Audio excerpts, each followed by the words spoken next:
welcome back. And now for the news in detail. The European Union's member states have agreed to extend Brexit until 31st of January next year. In a tweet, European Council President Donald Tusk said the bloc would allow for a so-called flextension. This means that the UK could leave the EU before the deadline if a deal is approved by the Parliament. The Prime Minister had repeatedly said the UK would leave the EU by the 31st of October deadline with or without a deal. But the law requires him to accept the EU's extension offer. The British House of Commons will today vote on Prime Minister Boris Johnson's snap election proposal.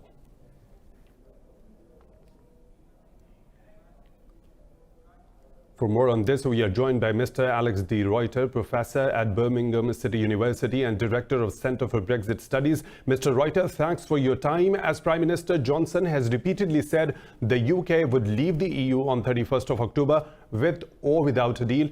But the law requires him to accept the EU's extension offer. What course do you think he will take that might suit him the most? Well, you're welcome, yes, and thank you, of course. Well, the only trouble with that, of leaving the EU by the end of October, was that Prime Minister Johnson never had a majority in Parliament in the House of Commons to effect this. So today, of course, he is now looking at putting a simple motion to Parliament to call an election on the 12th of December under the Fixed Term Parliament Act. That requires a two-thirds majority, that is two-thirds of MPs in the House of Commons, to vote for such an election to take place. Now, I don't think that's going to happen. The opposition Labor Party have made abundantly clear that they refuse to support a general election until, in their words, no deal is ruled out as an option for him. So given that likelihood that Labor will not provide assent to this motion, he needs them to support it in large numbers. I don't think that's going to happen today. So we then have the prospect tomorrow of a vote perhaps on a Liberal Democrat stroke Scottish National Party proposal to simply allow Johnson to try and get his election, if they would like, on the 9th of December, simply by providing a one-off act of Parliament to have an exemption to this Fixed-Term Parliament Act that would just require a simple majority. The issue of that, of course, for Johnson would be that, unlike the Fixed-Term Parliament provisions where a simple date would be agreed, providing an exemption to the Fixed-Term Parliament Act, in theory, would allow other parties to put amendments onto such a motion, which could include things like 16-year-olds being given the vote or European EU citizen nationals residing in Britain being given the vote. I'm not sure how the government would respond to that, so either way is risky for them. So, Mr. Ruyter, what would be the scenario if MPs turned down Prime Minister Boris Johnson's proposal for early election? As you have already mentioned, there are lesser chances of this one to happen. Yes. Well, he has the two scenarios there. He can either try a straightforward election gambit by getting two-thirds of MPs to support it, or he could go for a single act of Parliament, which would require just a majority of one in the House of Commons, but that could be amended by opposition motions. So both of those are risky. It's possible he might get such a vote up tomorrow, but still uncertain. I think if the Lib Dems and the SNP could put up alternative proposals, there's nothing to stop the Labor Party, like I said, putting up amendments to such a single act exemption themselves. What else could he do? Well, he could try and force a vote of confidence in his government, or no confidence, but I think that's unlikely. Or he could just simply unpause the withdrawal agreement that he's put before Parliament. Bear in mind, of course, the House of Commons gave their approval to this bill to withdraw from the EU, a chance to have a full reading in Parliament, go to a second reading, and that got the support of some Labor MPs. It's still quite possible that if he pushes that bill through Parliament, he might get it through. But the Liberal Democrats and the SNP, of course, want him to fight an election with that withdrawal agreement put on hold. I'm not sure why he would necessarily want to support that. You know, his strongest gambit was always get Brexit done. Well, at the moment, he hasn't got Brexit done. Mr. Ruyter, thank you very much for time and talking to Indus News. We really appreciate that. Now moving on, a day after an American raid killed ISIS leader Abu Bakr al-Baghdadi, his likely successor has been killed in northern Syria. SDF commander Mazloom Abdi says Abu Hassan al-Muhajir was killed in a joint raid by Kurdish and the US forces. Witnesses said al-Muhajir was being smuggled in the back of an oil tanker when it was hit by an airstrike in Jarablus. SDF spokesman Mustafa Bali said al-Muhajir was in Jarablus to ease al-Baghdadi's entry to Euphrates Shield area. ISIS is yet to confirm or deny the deaths of Baghdadi or al-Muhajir.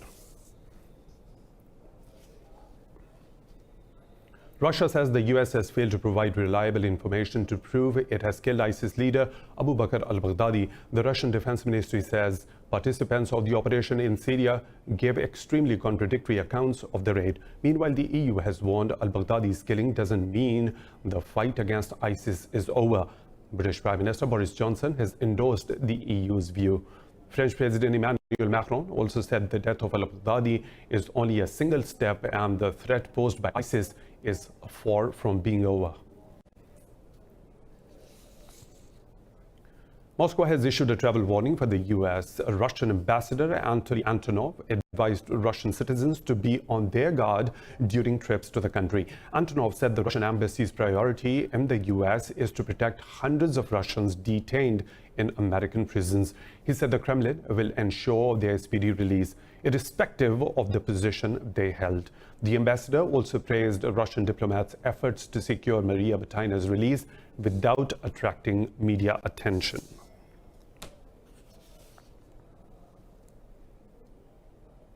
Moving on to Iraq, where 5 protesters have been killed and over 100 injured in clashes with the security forces in Baghdad. This brings the death toll from this month's anti-government protests to 225. The military has imposed a nighttime curfew in Baghdad. Iraqi students have joined the protests despite a government warning. Around a dozen schools and universities were shut down amid violence. Protesters are demanding that Prime Minister Abdul Mahdi and the ruling elite step down. Meanwhile, the influential cleric Muqtada al-Sadr has called for early elections. U.S. Treasury Secretary Steven Mnuchin says Washington will increase economic pressure on Iran over its nuclear program. After meeting Israeli Prime Minister Benjamin Netanyahu in Jerusalem, Mnuchin said the U.S. policy of maximum pressure on Tehran is working. He said Washington's actions have cut off the flow of money to Iran. Tensions between Iran and the US have increased since Washington's withdrawal from the 2015 nuclear deal last year. Washington imposed sanctions on Iran, accusing it of violating the deal. In retaliation, Iran scaled down compliance with the nuclear deal. Pakistan's Prime Minister Imran Khan has inaugurated Baba Guru Nanak University in Nankana Sahib. This is the second major project for the global Sikh community by Islamabad after the Kartarpur corridor. Addressing the ceremony, the Prime Minister said this university is a tribute to the teachings of the founder of Sikhism, Baba Guru Nanak. PM Khan said Sikhs from across the world can come and get both religious and worldly education from this institution. He said the institute will also serve as a community center.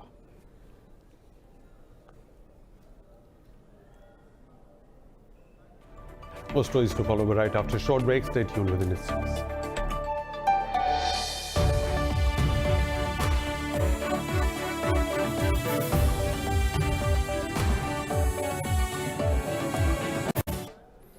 Welcome back. Israel's Prime Minister Benjamin Netanyahu and his main rival Benny Gans have opened a new round of unity talks to end a political stalemate. It is the first round of direct talks since Netanyahu gave up on his push for a fourth term as Prime Minister. President Reuven Rivlin tasked Gans to form a government by next month. Rivlin has promised to do all he can to prevent a third election since April. Israel has been paralyzed with a political deadlock following an inconclusive election last month. Earlier, Gans' Blue and White Party said it will not enter government with the Likud party, while Netanyahu is their leader. In Lebanon, protesters continue to pressurize the government by cutting off major highways across the country. The demonstrators are still demanding the government's resignation over alleged corruption and the state of country's economy. Details in this report. Protesters in Lebanon set up new roadblocks across the country on Monday. This includes the capital, Beirut, where a large number of army personnel have also been deployed. Protesters accuse the military of threatening and beating them.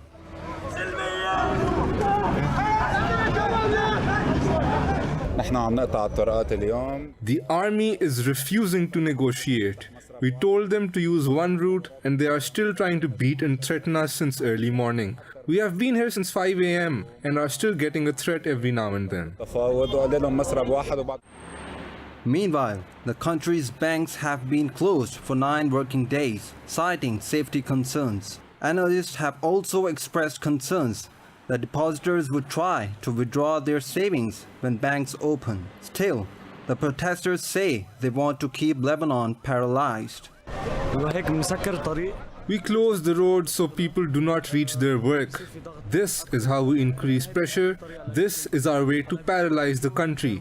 They might come to frighten us, but we won't leave. We have been here for 11 days. This is the 12th day, and we will keep the roads closed.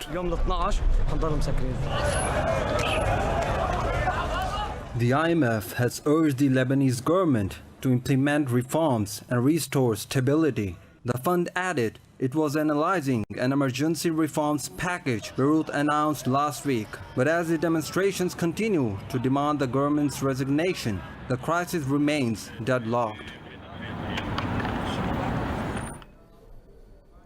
A UK court has remanded a truck driver in custody over the death of 39 people he was smuggling. Police have charged the driver with 39 counts of manslaughter and conspiracy to assist illegal immigration. The 8 women and 31 men found dead in a lorry container in Essex were originally identified as Chinese, but several Vietnamese families fear their relatives are among the dead. Vietnam says its embassy is working closely with local agencies in the identification. China says it is also monitoring the situation and will work with other countries to fight illegal immigration.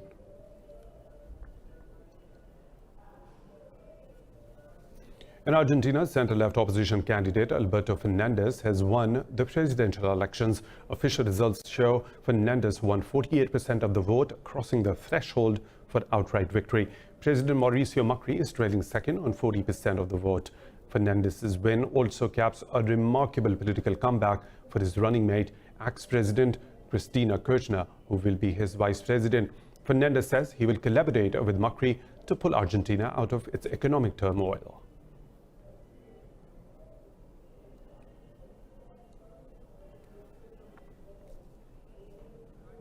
Chile's President Sebastián Piñera has lifted a week-long state of emergency after mass protests. Authorities imposed the state of emergency and a curfew last weekend after Chile was rocked by the worst civil unrest seen in the country in decades. In a statement, Piñera said he has pulled back 20,000 soldiers and police to restore institutional normality.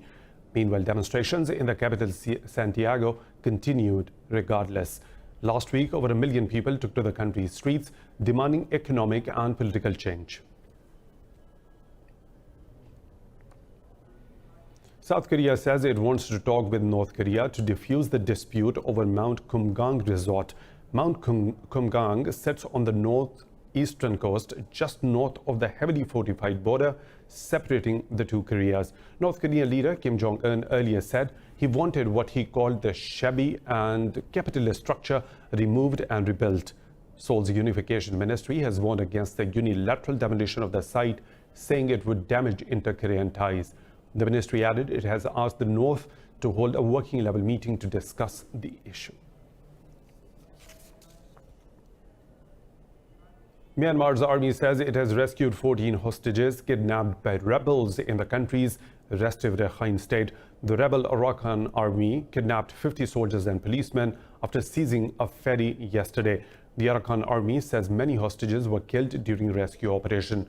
The rebels accuse the military of opening fire with machine guns and helicopters, killing the hostages. Rejecting rebel claims, Myanmar's army said the rebels used hostages as human shields.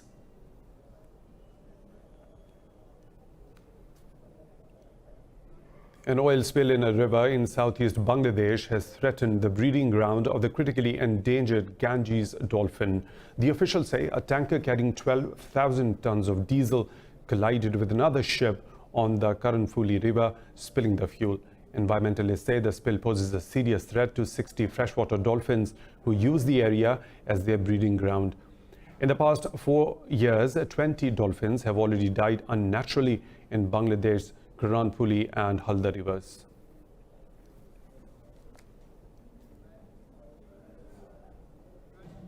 The air quality in India's capital New Delhi has plummeted following a night of fireworks for Diwali celebrations. The smog has disturbed the daily lives of New Delhi's residents and they cannot carry on their normal activities. Toxic smoke and ash from firecrackers filled the air as the overall air quality index crossed severe mark in the city. Government data recorded air quality of the city at 460 today, making it extremely dangerous to breathe. People burst a lot of crackers yesterday, the results of which we are bearing today this morning. You won't believe that we were here since 5 in the morning and we had not brought masks, but we especially bought masks from the shop so that we can save ourselves from the pollution by wearing masks. Every winter, Delhi is wrapped in a nauseous blend of smog from car fumes and industrial emissions, making it one of the world's most polluted cities. Over 180 people have been told to evacuate Northern California as strong winds and dry weather exacerbate ongoing wildfires. California's Governor Gavin Newsom has declared a statewide emergency. The Department of Forestry and Fire Protection says it has been able to contain only 10% of the blaze so far. Officials say the fires grew by almost 4,000 acres overnight to 30,000 acres and has destroyed 79 structures. It isn't every day that someone develops a new and original way of making art, but this is what Nigerian artist Yusuf Abugunde has done in a studio in Lagos. This report has more. The man behind the scary mask was making a phone call and waiting for someone to tell him what to write when he began doodling. He is Nigerian abstract artist Yusuf Abugunde. Working in the country's commercial capital, Lagos, Yusuf has become wildly sought after. His walls and interiors are highly popular. My hand started drawing lines in different motions and on the small paper. Then I didn't call it Ainoism. I really didn't even know my name was Aino until my mom told me. So I decided to keep drawing this same particular patterns, line motions, because it's something I've not really seen before then. He calls his work Anaism. Each painting can take between 4 and 12 hours and sells for up to $500,000 naira, about $1,400. But there is a serious point to Yusuf's work. His ideas are filled with symbolism of his own inspiration. They're about life, death, love, family and relationships, the past and the present. When people see it, sometimes they say it's Ojuju art. Some say it's fetish. But the idea is, if we were not colonized by the whites, this is what we will be. You understand? The mask is part of Yusuf's creative process. It puts him in touch with the work, creates a free imaginative space for him to flourish, and helps make this work entirely his own. A long-lost painting by the 13th century Italian master Cimabue has been sold for $26 million at an auction in France. The painting was found in the kitchen of an elderly French woman before being auctioned. The tiny painting, measuring just 20 by 26 centimeters, is believed to be part of a diptych consisting of 8 small panels. The auction house did not reveal the identity of the bidder, but said a foreign museum was among the bidders. It was the sale of all possibles, meaning an immense painter, Simbao, and a unique work of art. There are no others from that point on. Anyone who wanted a Simbao painting today was ready for anything. The painting by early Renaissance artist Cimabue, discovered earlier this year, was valued at $6.6 million. Obviously, we knew that our estimation had some potential, but already at 10 to 12 million, we were immensely happy, and to finish at over 24 million is more than we could have dreamed of. Born in Florence, Cimabue was a pioneering Italian primitive painter, of whom only about 10 known works have survived.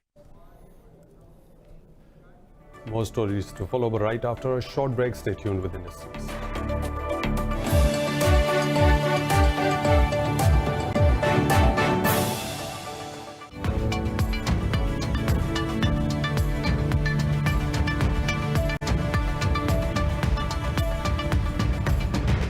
Now the business updates. The IMF says unemployment and weak economic growth are fueling social unrest and protests in several Arab countries. Earlier this month, the IMF lowered the 2019 growth forecast for Arab countries to 0.1% from 1.1% last year. The IMF's regional director, Jihad Azur, said growing protests are affecting the Middle Eastern and North African region. He said public debt levels were very high in many Arab countries, exceeding 85% of GDP on average. The level of growth that countries of the region are having is below what is needed to address the unemployment. We are in a region where the level of unemployment at the youth level exceeds 25 to 30%, and this requires growth to be higher by 1 or 2%.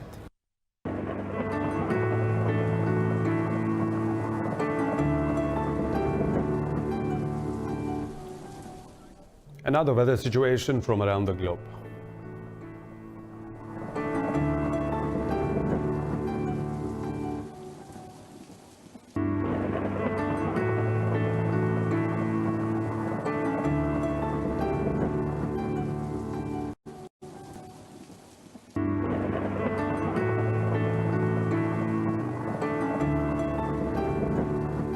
And that's all for now. For the latest updates, you may follow us on social media at Indus.News.